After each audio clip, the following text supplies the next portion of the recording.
বাড়ি হলো যে উত্তর মির্জানগর ৯ নম্বর ওয়ার্ড। আমার বাড়ির নাম হলো, আমার নামের উপরে চলে হাসেমের বাড়ি।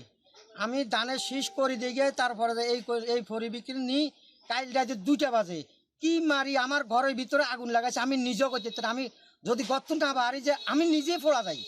আমার হুতের বউ দেখি করলে যে আব্বাও ঘরে তো আগুন লাগছে, ঘর হিঁয়ে মাঝে আছে, হিঁয়ে তাড়াতাড়ি ইয়ে না আই বস। আমরা একটা হুতার বস্ত্র আমরা কেউ নিতে না হিন্দের ঋণ ছাড়া। আমার ঘর বাদ দিয়ে আমার স্বর্ণ অলঙ্কারে ব্যাগ মিলে 30 লক্ষ টাকা নষ্ট হয়েছে। এই ঘরের ভিতরে সব কিছু আছিল, ওই যে কম্বল, নতুন কম্বল, আমার বিদেশি কম্বল সব। এই একমাত্র ধানের শীষ করিবার পরে বিকেলে আমার এই দুর্ঘটনার মধ্যে হারাইছে। আমার বহু লোকে কইছে যে তুই ধানের শীষ ছাড়িয়ে আগে 91 হইতে আমি জিয়া রহমানের ভোট করিয়েছি। আমি এখনো দলকে ভালোবাসি, আমি নেতা কারো করে ভালোবাসি না। আমার দলে যে সিদ্ধান্ত দিছে আমি এইটাই করুম। দল ছাড়া আমি অন্য কোথাও যাবো না। যে দলে যদি কবে ইগেরে করবে আমি ইগের করুম, দলে যদি কবে হিগের করবে হিগের করুম।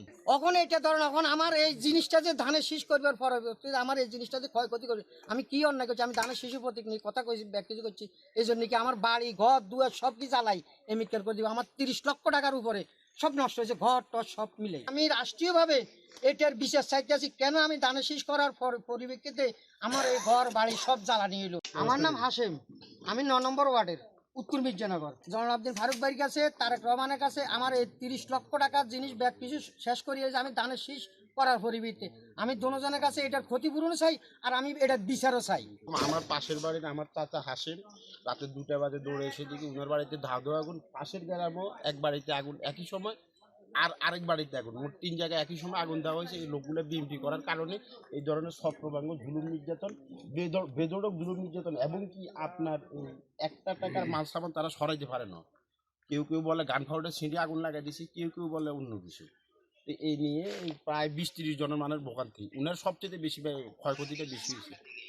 এটা রাজনীতি কুন্দু ছাড়া আমরা কিছু দেখি না। ওনার সাথে কারোর সাথে কোনো শত্রুতা বিনয়, ঝগড়া বিবাদ না। আমাদের বাড়ির পাশের মানুষ নামাজ কালাম পড়ে, চলাফেরা করে, ভালো মানুষ, ওনার সাথে ঝগড়া হতেই পারে না।